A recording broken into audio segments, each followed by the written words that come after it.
दोस्तों, welcome back to our channel. तो जैसा कि हमने पिछले एपिसोड में देखा था, फेंग ने अपनी किंग ज़ू स्वॉर्ड टेक्निक का यूज करते हुए ब्लैक विंड सेट के सभी लोगों के ऊपर अटैक कर दिया था, जिससे वो सभी लोग बहुत ही मुश्किल से बच पाए थे। और यहीं से नेक्स्ट एपिसोड की शुरुआत होती है, जहाँ क्लैन लीडर भी अपनी बेटी और एल्डर्स के साथ वहाँ पे आ गया था। और तभी फेंग उनके सामने आकर अपनी मैजिकल स्वॉर्ड को वापस बुलाते हुए ब्लैक विंड सेट के लीडर से कहता है, तो तुम हो वो जो गोल्डन क्लिसमैन क्लैन के ऊपर अटैक करना चाहता है। फेंग की ये बात सुनकर ब्लैक विंड सेट का लीडर अपने लोगों से कहता है, सबसे पहले इस गोल्डन स्पिरिचुअल एनर्जी वाले लड़के को खत्म करो। अपने लीडर की ये बात सुनकर वहाँ पे खड़े एक एल्डर अपनी स्वॉर्ड को बाहर निकालकर फेंग के ऊपर अटैक करने के लिए वहाँ से आगे बढ़ गया था, जो देखकर क्लैन लीडर फेंग को सन शूटिंग टलिस्मैन यूज करने के लिए कहता है, जिसपे फेंग अपने मैजिकल स्पिरिट टावर को बाहर निकालते हुए क्लैन लीडर से कहता है, इन लोगों के लिए सन शूटिंग टलिस्मैन की क्या जरूरत है। और ये कहते हुए फेंग ने अपनी मैजिकल स्पिरिट टावर की रियल हेवनली फ्लेम से उस एल्डर के ऊपर अटैक कर दिया था, जिसे वो एल्डर भी नहीं संभाल पाता और वो उड़ता हुआ वापस जा गिरा था। अपनी ऐसी हालत देखकर वो एल्डर बहुत ही ज्यादा गुस्सा हो गया था, जिसके बाद वो ब्लैक विंड सेट के बाकी एल्डर्स के साथ मिलकर फेंग पे अटैक करने के लिए एक बहुत ही खतरनाक फॉर्मेशन बनाते हैं। वो लोग फेंग पे अटैक कर पाते उससे पहले ही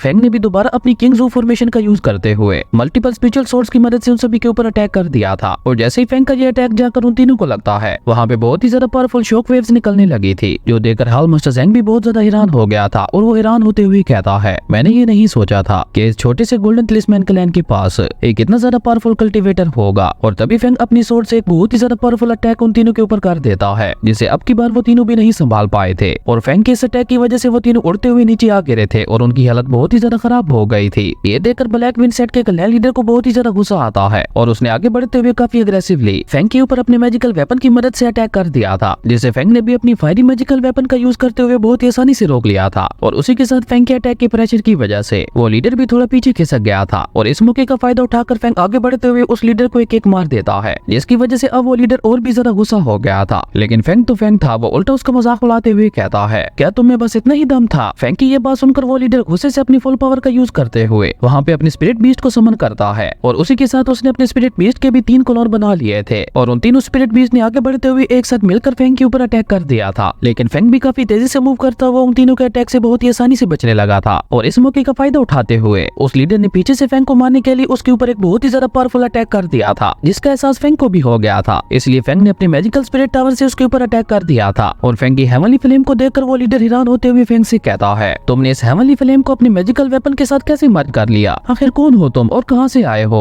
जिस पे फेंग अपने सन शूटिंग टलिस्मैन का यूज करते हुए वहां पे एक तीर कमान को समन करता है। और फेंग अपने तीर कमान से उस लीडर के ऊपर अटैक करते हुए उससे कहता है, मैं कौन हूँ तुम इस बारे में अपनी अगली लाइफ में सोचना। और फेंग के इस अटैक को देखकर वो लीडर भी डर के मारे वहाँ से भागने लगा था। और उसी के साथ उसने फेंग के इस अटैक से बचने के लिए अपने स्पिरिट बीस्ट को आगे कर दिया था। लेकिन फेंग का ये अटैक इतना ज्यादा पावरफुल था कि वो उन तीनों स्पिरिट बीस्ट को डिस्ट्रॉय करता हुआ सीधा जाकर ब्लैक विंड सेट के लीडर को हिट कर गया था, जिसकी वजह से ब्लैक विंड सेट का लीडर उड़ता हुआ नीचे आ गिरा था। और फेंग के इस अटैक के प्रेशर की वजह से हाल मास्टर ज़ेंग के साथ साथ वहाँ पे खड़े एल्डर भी पीछे खिसक गया था। और इसी के साथ ब्लैक विंड सेट के लीडर का खेल यहीं पे खत्म हो गया था। और हाल मास्टर ज़ेंग हैरान होते हुए कहता है, इस लड़के के हाथ में तो सन शूटिंग टलिस्मैन है, लेकिन सन शूटिंग टलिस्मैन का यूज आज तक मैंने ऐसा कभी नहीं देखा। ये लड़का तो मुझे कहीं से भी एक नॉर्मल कल्टिवेटर नहीं लग रहा। अगर मैं इसे अपनी बातों में फंसा लूं तो मैं इसके साथ मिलकर सीक्रेट रियलम में जा सकता हूँ और वहाँ पे मैं मौका देखकर इसे अपनी ट्रैप में फंसा कर मार दूंगा, जिसके बाद ये सन शूटिंग टलिस्मैन भी मेरे हाथ में आ जाएगा। तभी ब्लैक विंड सेट के एक एल्डर आगे आते हुए हाल मास्टर ज़ेंग से कहता है, हाल मास्टर ज़ेंग आप अभी तक इस तरह से चुपचाप क्यों खड़े हैं। आपको आगे बढ़कर इस लड़के को मजा चखाना चाहिए। और ये कहकर उस एल्डर ने फेंग के ऊपर अटैक करने के लिए अपनी मैजिकल वेपन को बाहर निकाल लिया था। लेकिन वो वहाँ से आगे बढ़ पाता उससे पहले ही हाल मास्टर ज़ेंग ने भी अपनी मैजिकल वेपन को बाहर निकालते हुए अचानक ही उस एल्डर के ऊपर अटैक करते हुए उसे मार दिया था, जो देखकर फेंग भी हाल मास्टर ज़ेंग के पास आते हुए उससे कहता है, तुम हालात का फायदा उठाना बहुत ही अच्छी तरह से जानते हो। फेंग की ये बात सुनकर हाल मास्टर ज़ेंग फेंग को ग्रीट करते हुए उससे कहता है, मेरा गोल्डन टलिस्मैन क्लैन को डिस्ट्रॉय करने का कोई भी मकसद नहीं था। मुझे तो ब्लैक विंड सेट ने इनविटेशन में कहा था वो लोग यहाँ पे सिर्फ सन शूटिंग टलिस्मैन को लेकर बात करने के लिए आ रहे हैं, इसलिए मैं भी उनकी बातों में आकर गलती से यहाँ आ गया। लेकिन यहाँ आकर मुझे पता चला कि वो लोग तो किसी और ही मकसद से यहाँ पे आए थे। और ये कहकर हाल मास्टर ज़ेंग फेंग को अपनी चाल में फंसाते हुए कहता है, अगर आप चाहें तो मेरे साथ एंशिएंट सीक्रेट रियलम में आकर वहाँ पे अपने लिए बहुत सारे ट्रेजर्स को हंट कर सकते हैं। और ये कहकर वो एक मैप को बाहर निकाल कर उसे फेंग को देते हुए कहता है कि सीक्रेट रियलम में बहुत सारे ट्रेजर्स मौजूद हैं, जो कि मुझे उम्मीद है कि आपको बहुत ज्यादा पसंद आएंगे। और उसी के साथ साथ वहाँ पे प्योर यिन यांग ब्लैक आयरन भी मौजूद है, जो कि आपकी आगे की कल्टीवेशन में बहुत ज्यादा मदद करेगा। वहीं फेंग भी उस मैप को काफी गौर से देखने लगा था, जो देखकर हाल मास्टर ज़ेंग फेंग से कहता है, मुझे उम्मीद है कि आप उन सभी ट्रेजर्स को मेरे साथ भी शेयर करेंगे। लेकिन फेंग उस मैप को फेंकते हुए कहता है, ये मेरे किसी काम का नहीं है। और ये कहकर फेंग हाल मास्टर ज़ेंग को भी मारने के लिए आगे बढ़ गया था, जो देखकर हाल मास्टर ज़ेंग डरते हुए फेंग से कहता है, मैं स्नो फॉक्स अलायंस का लीडर हूँ, तो मैं तुम्हें अपना स्नो फॉक्स अलायंस भी ज्वाइन करवा सकता हूँ, जो कि यू कंट्री का सबसे बड़ा अलायंस है। और सिर्फ इतना ही नहीं, मैं वहाँ पे तुम्हें एक एल्डर की पोस्ट दिलवाऊंगा। जिसपे फेंग नाम में अपना सर हिलाते हुए कहता नहीं, मुझे ये भी नहीं चाहिए। और ये कहकर फेंग ने हाल मास्टर को मारने के लिए अपना हाथ आगे बढ़ा दिया था, लेकिन फेंग उसे मार पाता उससे पहले ही हाल मास्टर जेंग चिल्लाते हुए फेंग से कहता है, मैं तुम्हें नोरेशन येनवुड दे सकता हूँ। येनवुड का नाम सुनकर फेंग ने अपना हाथ वही रोक दिया था और वो हाल मास्टर जेंग से पूछता है कि ये नोरेशन येनवुड क्या है, जिसपे जेंग फेंग को बताता है ये हमें हाल में ही मिला हुआ एक नया ट्रायर है, जो कि फायरी वर्ल्ड के सबसे पावरफुल 3 ट्रीज में से एक है। और नोरेशन येनवुड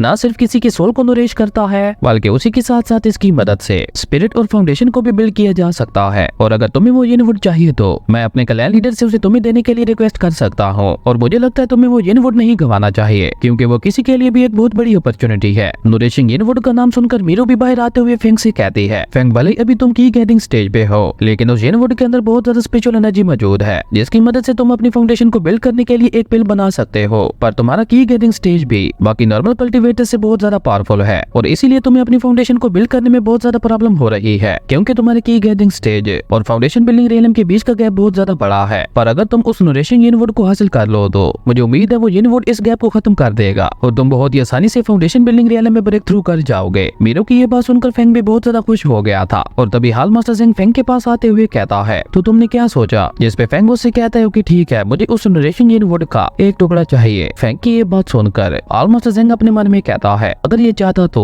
वो पूरा नोरिशिंग येनवुड भी मुझसे मांग सकता था, लेकिन इसने उसका सिर्फ एक ही टुकड़ा क्यों मांगा? पर अभी मुझे सबसे पहले यहाँ से निकलना होगा, इसके बारे में मैं बाद में सोचूंगा। और ये कहकर वो फेंग से पूछता है, तो क्या अब मैं यहाँ से जा सकता हूँ? और अगर मुझे तुमसे मिलना हुआ तो मैं तुम्हें कहाँ पे ढूंढ सकता हूँ? जिसपे हाल मास्टर जेंग फेंग से कहता है, यहाँ से 300 किलोमीटर दूर वेस्ट की तरफ एक लिंगजी वैली है, आप वहीं पे मुझे ढूंढ सकते हैं, मैं आपको वहाँ पे आने का वेट करूंगा। और ये कहकर हाल मास्टर जेंग एक डिवल स्माइल के साथ वहाँ से चला गया था। और इसी के साथ हमारी अमेजिंग एपिसोड भी यहीं पे खत्म हो गया था। अगर आपको ये वीडियो अच्छी लगी तो लाइक कर दें, और अगर चैनल पे नए आए हो तो सब्सक्राइब करते जाना। तो मिलते हैं एक नई वीडियो में, तब तक के लिए बाय।